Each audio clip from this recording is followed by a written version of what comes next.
नमस्कार, आप देख रहे हैं दिव्य न्यूज और मैं हूं गजेंद्र सिंह चौहान। जैसा कि पिछले लंबे समय से हम कहते आ रहे हैं कि नगर पालिका के अंदर पार्षदों के काम नहीं हो रहे हैं। प्रदेश के अंदर गहलोत सरकार है, सरदार शहर के अंदर कांग्रेस का विधायक है और चेयरमैन भी सरदार शहर के अंदर सरदार शहर की जनता ने कांग्रेस का ही बनाया, फिर भी काम जनता के नहीं हो रहे हैं। यहाँ तक तो ठीक है कि हमेशा विपक्ष आरोप लगाता है कि विपक्ष के काम नहीं हो रहे हैं, लेकिन यहाँ तो जो सत्ता पक्ष के पार्षद हैं उनके ही काम नहीं हो रहे हैं। ऐसे में मजबूरन सत्ता पक्ष के जो पार्षद हैं वो ही अपनों के खिलाफ धरने पे बैठ रही हैं। ऐसा ही मामला बुधवार को सामने आया, जहां पर देर शाम 7 बजे तक राजेंद्र विद्यालय के अंदर लगे कैंप के अंदर राहत महंगाई राहत शिविर कैंप के अंदर उनके ही पार्षद प्रतिनिधि असलम साहिल, जो कि 29 नंबर वार्ड से पार्षद प्रतिनिधि है, वो ही अपनों के खिलाफ धरने पर बैठ गए। उन्होंने साफ साफ गंभीर आरोप है वो नगरपालिका अधिशासी अधिकारी पर लगाए। इस दौरान 7 बजे तक वो धरने पर बैठे रहे। जब कांग्रेस के कई बड़े स्थानीय नेता पहुंचे, उन्होंने समझाया, उन्होंने बड़े नेताओं से अपनों से बात करवाई और कहा कि कल आपका यानी कि आज गुरुवार को आपका काम हो जाएगा, आपकी जो 7 पट्टों की जो फाइल है उसका निस्तारण हो जाएगा। तो ऐसे में इस आश्वासन के बाद वो अपने धरने से उठे, लेकिन अभी तक उनका काम है वो पूरा नहीं हुआ है। पहले देखिए उन्होंने गुरुवार को जब वो धरने पे बैठे तब उन्होंने क्या कुछ कहा। ये है कि मेरे वार्ड की 7 फाइलें हैं। 3 दिन से मेरे वार्ड में कैंप लगा है। मैं वार्ड पार्षद प्रतिनिधि हूँ। मेरी बच्ची 29 नंबर वार्ड की पार्षद है। 2 बार मौका रिपोर्ट होकर दी, मौका दे के ईओ साहब दे गया, सब दे गया। आज लास्ट दिन था, अभी तक मेरे वार्ड की 7 फाइलों पर ईओ साहब ने सुनील ने किसी ने अधिकारी ने कोई नहीं दस्तखत नहीं किया, जबकि 30 नंबर वार्ड की फाइलें तैयार कर दी गई है। फिर गरीबों को पट्टा किस तरह देंगे? काम ही नहीं कर रहा है ईओ साहब, उनके कर्मचारी, तो फिर पट्टा कैसे देंगे ये बताओ।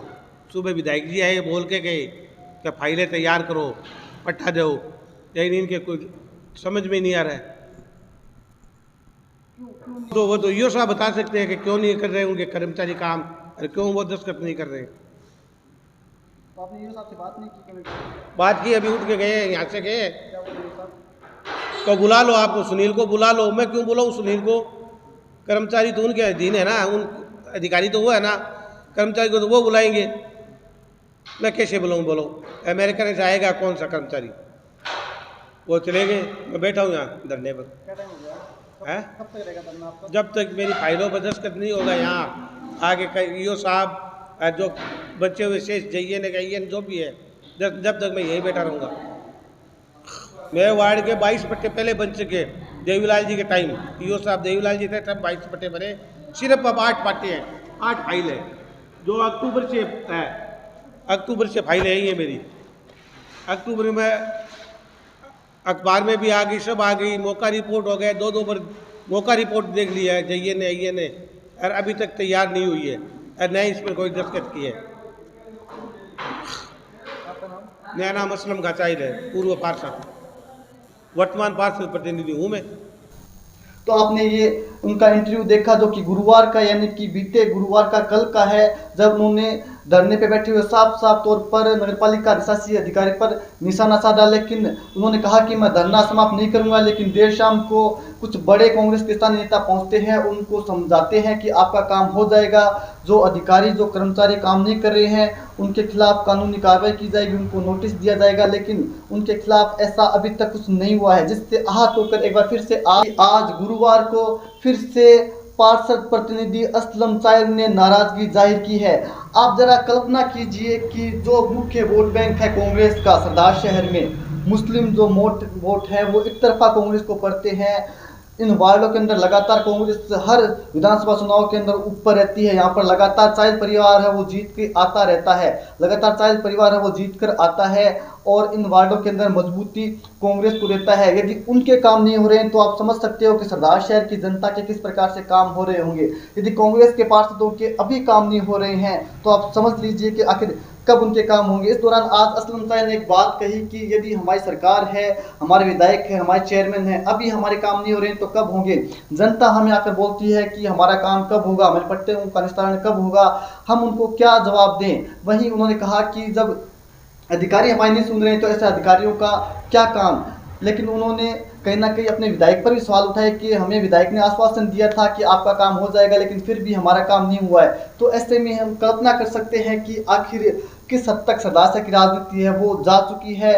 पार्षदों के काम नहीं हो रहे हैं तो आम जनता की कैसे काम होंगे। वहीं जब हम ये सवाल उठाते हैं कि जनता के काम नहीं हो रहे हैं, तो कुछ कांग्रेस के ऐसे कार्यकर्ता हैं या विधायक महोदय के ऐसे समर्थक हैं जो सीधा सीधा हम पर ही सवाल खड़े करते हैं कि आप राजकरण चौधरी का पक्ष रख रहे हैं, आप राजकरण चौधरी के समर्थक हैं। लेकिन मैं उनसे बात जानना चाहता हूं कि जनता की यदि बात उठाना राजकरण चौधरी का पक्ष होना है, तो आपकी समझ पर मुझे हैरानी आती है और हंसी आती है। और वैसे भी राजकरण चौधरी कोई कांग्रेस से अलग नहीं है, राजकरण चौधरी खुद कांग्रेस के हैं। कहीं ना कहीं राजकरण चौधरी पर भी सवाल है कि आखिर वो नगर पालिका के अंदर काम क्यों नहीं करवा पा रहे हैं। जैसा कि ईओ साहब के ऊपर तानाशाही का आरोप लग रहा है, तो कहीं ना कहीं विधायक की जो कार्य क्षमता है उस पर भी सवाल खड़े होंगे, उनके नेतृत्व में भी सवाल खड़े होंगे। क्योंकि जिस प्रकार से अधिशासी अधिकारी के ऊपर आरोप पिछले लंबे समय से लगते आ रहे हैं, तो कार्रवाई क्यों नहीं हुई। उनके पार्षद ही उन पर आरोप लगाते हैं। जो आरोप है वो दिव्य न्यूज नहीं लगाता है, उनके अपने पार्षद लगाते हैं, जनता के द्वारा चुने हुए पार्षद लगाते हैं। तो इन आरोपों की आखिर सत्यता क्या, या तो वो पार्षद हैं वो झूठ बोल रहे हैं, या फिर जो विधायक है उनकी चल नहीं रही है। कहीं ना कहीं यही दर्शाता है जिस प्रकार से एक अधिकारी के खिलाफ लगातार आरोप लग रहे हैं, लेकिन विधायक उन पर कोई कार्रवाई नहीं कर रहे हैं। विशेष रूप से जिस प्रकार से लंबे समय से लगातार कांग्रेस के ही पार्षद आक्रामक रवैया अपनाए हुए हैं अपने अधिशासी अधिकारी पर, तो आखिर कौन सी वजह है कि उनके ऊपर कार्रवाई नहीं हो रही है। एक दौर था, हमने देखा था एक समय था जब विधायक जो दिवंगत विधायक है पंडित भंवरलाल शर्मा, उनकी टूटी पूरे राजस्थान में बोला करती थी, क्या कांग्रेस नेता, क्या आम, क्या खास, क्या अधिकारी, क्या बड़ा क्या छोटा, सभी उनकी बात सुनते थे, मानते थे और समझते थे। सरदार शहर में नहीं, प्रदेश के किसी भी हिस्से में जब विधायक भंवरलाल शर्मा फोन करते थे तो उनकी बातों का वजन होता था, उनकी बातों को अधिकारी मानते थे, सुनते थे। लेकिन वर्तमान में स्थिति आप समझिए और कल्पना कीजिए कि विधायक अनिल शर्मा की क्या स्थिति सरदार शहर के अंदर बनी हुई है। वर्तमान में देखा जाए तो संभवतः ऐसा बहुत कम जो तहसील है वहाँ पर ऐसा हो रहा है जहाँ पर कांग्रेस का विधायक है और उस विधायक की जो कार्यकर्ता है, जो मुख्य वोट बैंक के जो नेता हैं, उनकी नहीं चल रही है। विधायक के जो कार्यकर्ता है, जो वार्ड पार्षद है, उनकी नहीं चल रही है। तो ऐसे में हंसी आती है। कुछ लोग कहते हैं कि जो राजकरण चौधरी है वो कांग्रेस को छोड़कर भाजपा में शामिल हो जाएंगे, भाजपा की ओर वो जाने की कोशिश करे। लेकिन कल राजकरण चौधरी ने भी इसका जवाब दिया। राजकरण चौधरी ने बड़े जोरों शोरों के साथ कल जो सीएम अशोक गहलोत है उनका जन्मदिन मनाकर साफ संदेश दिया कि हम कांग्रेस में हैं और कांग्रेस में रहेंगे। इस दौरान उन्होंने पत्रकारों से वार्ता करते हुए कहा भी कि कांग्रेस की सरकार फिर से रिपीट होगी। जब उपचुनाव था तब मैंने खुद ने सीएम अशोक गहलोत से नगर परिषद की मांग की थी और उन्होंने बड़ा दिल दिखाते हुए सरदार शहर को नगर परिषद बना दिया है। तो ऐसे में उन्होंने उनका धन्यवाद भी कल दिया। तो आप समझ सकते हैं कि सरदार शहर की राजनीति है वो कहाँ तक पहुँच चुकी है। जिस प्रकार से उनके पार्षद ही लगातार धरने पे जा रहे हैं, काम नहीं होने के आरोप है वो नगरपालिका के ऊपर लगा रहे हैं। तो आप समझ सकते हो कि यदि पार्षद के काम नहीं हो रहे हैं तो आखिर काम किसके होंगे। लेकिन जब जनता के काम नहीं हो रहे हैं, ऐसे में जब दिव्य न्यूज सवाल खड़े करता है तो लोग कहते हैं कि आप बड़ा चढ़ा कर दिखा रहे हो, इनके पास जनाधार नहीं है। जिन नेताओं की आप बात करें उनके पास जनाधार नहीं है। मुझे हंसी आती है इन बातों के ऊपर। बात जनाधार की नहीं है, बात आपके कार्यकर्ताओं की है। कांग्रेस के कार्यकर्ता हैं, कांग्रेस के ये लोग हैं, इनके काम आपके कार्यकाल में नहीं हो रहे हैं तो आखिर किन के काम होंगे। भाजपा के तो खैर बात ही छोड़िए, भाजपा तो शायद गहरी नींद में जो कि पिछले लंबे समय से जग ही नहीं रही है। जिस प्रकार से पिछले लंबे समय से सरदार शहर के अंदर जो ड्रामा चल रहा है उसके ऊपर भाजपा ने अभी तक कोई संज्ञान नहीं लिया। हालांकि एक पार्षद जरूर है भाजपा के, मदन ओझा, जो कि समय समय पर फेसबुक के माध्यम से लिखकर कांग्रेस को घेरने का काम करते हैं। लेकिन इसके अलावा कोई भी नेता है वो खुलकर कांग्रेस के ऊपर हमलावर दिखाई नहीं देता है, हमलावर होते हुए हमला करते हुए दिखाई नहीं देता है। सब अपनी अपनी रोटियां सेकने में लगे हुए हैं, सब टिकट की दौड़ में है, टिकट पाने की चाह में अपनी ओर से प्रयास कर रहे हैं। लेकिन सरदार शहर की जनता है वो बेबस है, यहाँ पर काम है वो नहीं हो रहे हैं। लेकिन जब दिव्य न्यूज़ इन सभी सवालों को खड़ा करता है तो कुछ लोग कहते हैं कि दिव्य न्यूज़ है वो बढ़ा चढ़ाकर इस पूरे मुद्दे को भुना रही है। लेकिन क्या दिव्य न्यूज़ बोलता है कि उन कांग्रेस के पार्षदों को कि आप अपने अधिशासी अधिकारी के खिलाफ बोलिए, अपने विधायक के खिलाफ बोलिए? क्या दिव्य न्यूज़ बोलता है कि राजकरण चौधरी है वो आरोप है वो अधिशासी अधिकारी पर लगा रही हैं, विधायक की चल नहीं रही है? ये दिव्य न्यूज़ नहीं बोलता है, ये उन्हीं के पार्षद बोलते हैं जो कि हम जनता तक दिखाते हैं कि आखिर आपके काम क्यों नहीं हो रही हैं, कहाँ दिक्कत है। जिस प्रकार से कांग्रेस के नेता नाराज है, इनको मनाने की कोशिश है वो नहीं हो रही है। ऐसे में कहीं ना कहीं नेतृत्व के ऊपर सवाल उठता है, आखिर विधायक शर्मा है क्या वो अपने पार्षदों पर कंट्रोल नहीं कर पा रही हैं?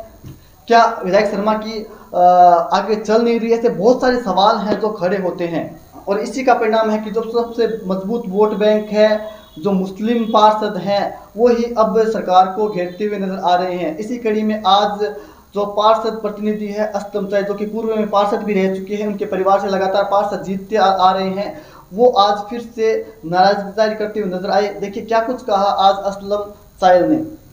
अभी तक मेरा काम नहीं हुआ। शाम को 4 बज चुके हैं बृहस्पतिवार को। मेरे को कल शाम को 7 बजे आश्वासन मिला था कि आपका काम हो जाएगा, लेकिन मैंने ईओ साहब से भी बात की 1:30 बजे, लेकिन मेरा अभी तक कोई काम नहीं हुआ। जनता हमें परेशान कर रही है, उनको पट्टे की फाइल है जो कि त्यों पड़ी है। जनता हमसे त्राई कर रही है। ईओ साहब की हटदर्मी के कारण मेरे वार्ड की फाइलें अभी तक तैयार नहीं हुई।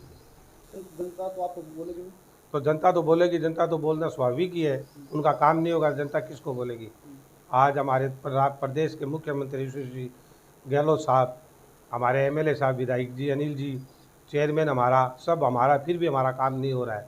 तो जनता हमें नहीं बोलेगी तो किसको बोलेगी? हम जनता के लिए लड़ रहे हैं, लेकिन ईओ साहब की हरदर्मी में है कि वो नहीं कर रहे तो नहीं कर रहे।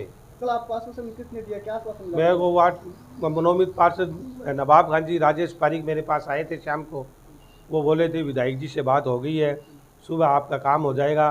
जो कर्मचारी दस्तखत नहीं किए उनको नोटिस दिया जाएगा, लेकिन अभी तक न तो कोई नोटिस दिया गया है, न मेरी फाइलों पर अभी तक कोई दस्तखत हुए। गरीबों को पट्टे मिल नहीं रहे, जनता त्राई कर रही है सरदार शहर में।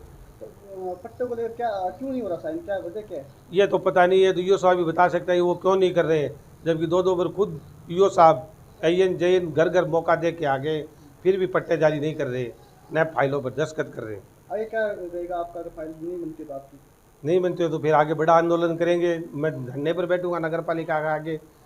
मेरे साथ में जो साथी आएंगे पार्षद, उनको साथ में लेके बैठूंगा, चेयरमैन साहब को लेके बैठूंगा। यहाँ नहीं मानेंगे तो मैं कलेक्टर चुरू जाऊँगा, वहाँ कलेक्ट्री के आगे धरना दूंगा। क्या रहेगा? नहीं रहेगा तो मैं धरने पर बैठूंगा। जनता की मांग है, जनता हमें परेशान कर रही है। ईओ साहब को कल ही बोला था कि आप पट्टे पर क्यों नहीं करें साइन, तो बोला वोट आपको चाहिए, हमें तो नहीं चाहिए, हमें तो वोट चाहिए, इसलिए मैं धरने बैठूंगा। चाहे इसमें चेयरमैन साहब चाहे एमएलए साहब अगर नाराज़ हो, एक बार नहीं 9 बार हो, मेरे को इससे फ़र्क नहीं पड़ेगा। मैं तो काम चाहिए वार्ड के जनता। उन्होंने साफ साफ कहा कि यदि मेरे वार्ड के लोगों का काम नहीं होता है तो मैं कलेक्ट्रेट के आगे धरना दूंगा, जिला कलेक्टर के आगे धरना दूंगा।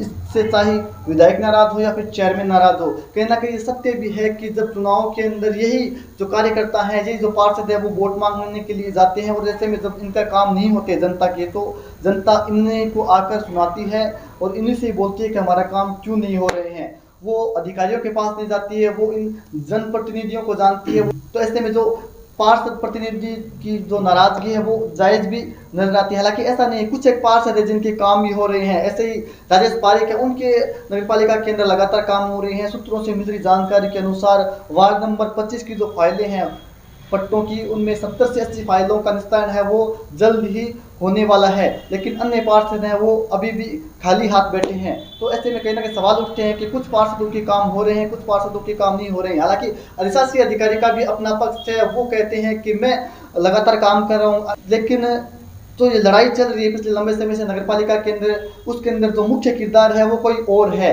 खेल है वो कोई और खेल रहा है।